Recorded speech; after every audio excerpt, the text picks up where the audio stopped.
Good morning, student. I am Gopi Kumar Srivastav, and this is my 11th chapter of making the national movement 80 to 70 90 47.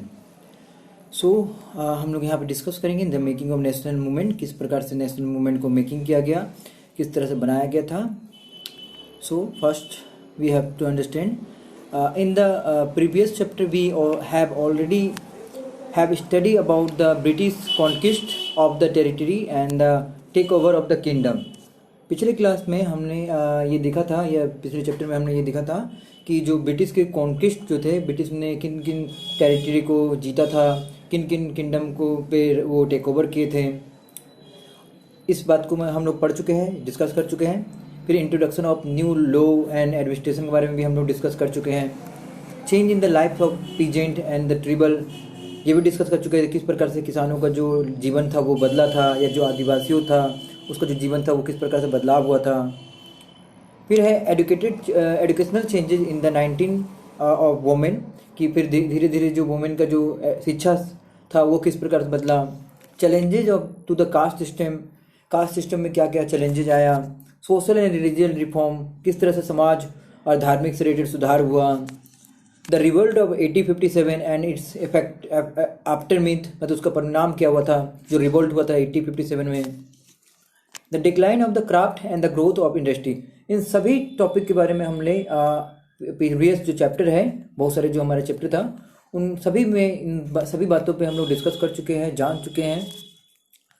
अब हमें जानना है emergence of the nationalism, किस प्रकार से nationalism आया उसके बारे में हम लोग डिस्कस करना है. India was the people of the India, people of India, Bharat जो है वो भारतीय लोगों का है. All the people irrespective of the class, colour, caste, creed, language और जेंडर, सब को कलर के हिसाब से या कास्ट के हिसाब से या लैंग्वेज के हिसाब से सबको एक बराबर माना गया है. And the countries its resources and the system they are meant for all them, यहाँ कंट्री के जो भी रिसोर्सेज है या जो भी सिस्टम है वो सभी के लिए है, सब एक बराबर है.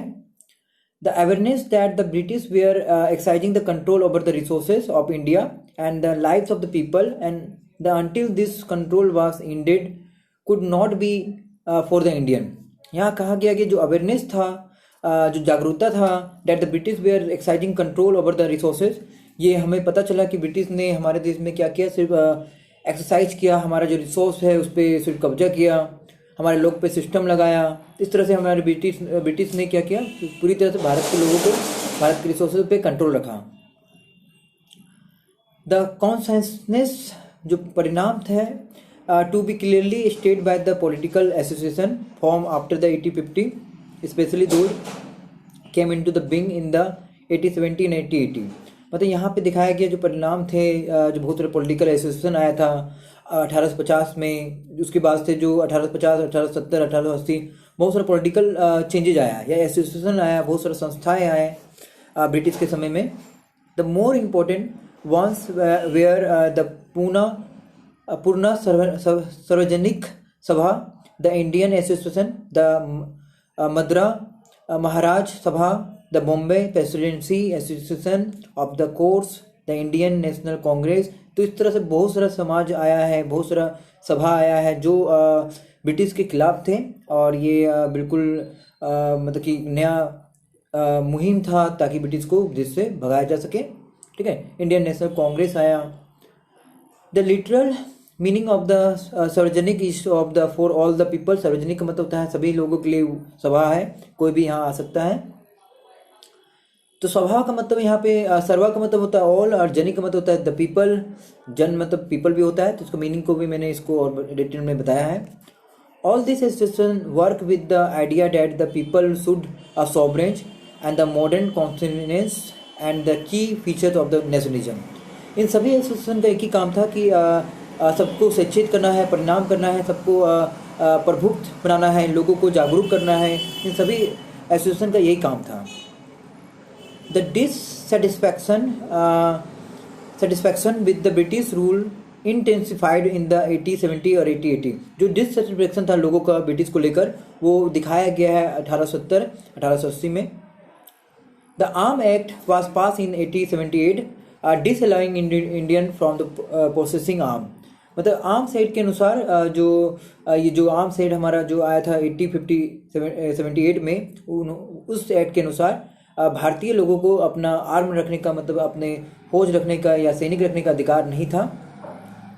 इन the same year the vernacular मातृभाषा press act was also enacted in the effect to silent those who were critical of the government. तो बहुत सारा एक प्रेस एक्ट भी आया जो क्रिटिसाइज करते थे गवर्नमेंट को या सरकार को, जो ब्रिटिश के विरुद्ध थे, उनके खिलाफ भी बहुत सारा एक्ट बनाया गया ताकि इसे रोका जा सके। The act allow the government to confiscate the assets of the newspaper, including their printing presses, the newspaper public, anything was found objectionable। मतलब कि किसी चीज़ में, चाहे वो न्यूज़पेपर में ब्रिटिश के बारे में लिखा हो या किसी प्रिंटिंग के द्वारा या किसी मैगजीन में कुछ भी लिखा हो, अगर ब्रिटिश के बारे में कुछ भी लिखा होगा, कोई भी अगर क्रिटिसाइज करता है तो उसको प्रेस एक्ट के अनुसार या वर्नाकुलर प्रेस एक्ट के अनुसार उसे सजा मिल सकता है भारत जो गवर्नमेंट था ब्रिटिश का, उसके द्वारा।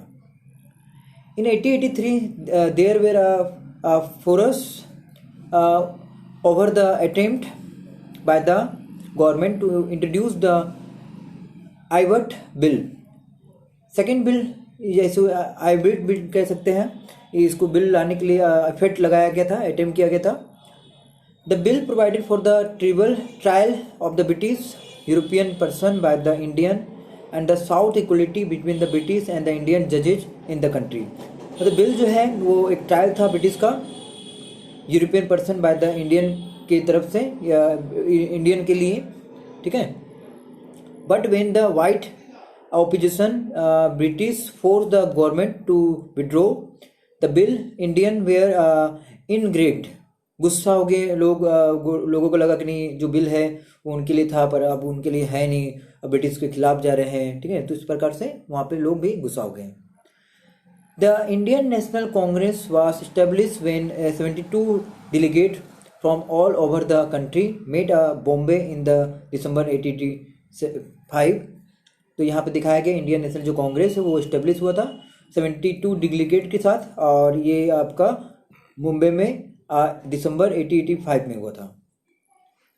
द अर्ली लीडरशिप दादा भाई नौरोजी, फिरोजा शाह मेहता, बदरुद्दीन, इस तरह से बहुत सारे नाम हैं जो आप देख सकते हैं यहाँ पे। ये बहुत से लीडरशिप धीरे धीरे आने लगे थे।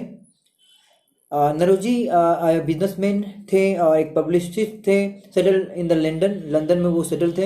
And for the time number of British parliament guided the younger nationalist. तो इस तरह से बहुत सारा जो ब्रिटिश पार्लियामेंट में जो गाइडेड किया जाता था, वो नए नए नेशनलिस्ट को क्या करते थे, वहाँ पे गाइड किया जाता था, दिखाया जाता था, सपोर्ट किया जाता था। A retired British official A.O. Hume also played a part in the bringing the Indian from the various region of together।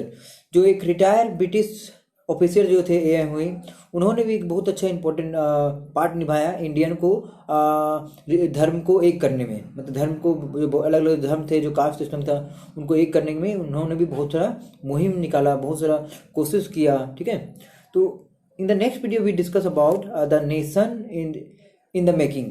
So this video is completed and thank you, and must think about and read the book। Thank you, this video is completed।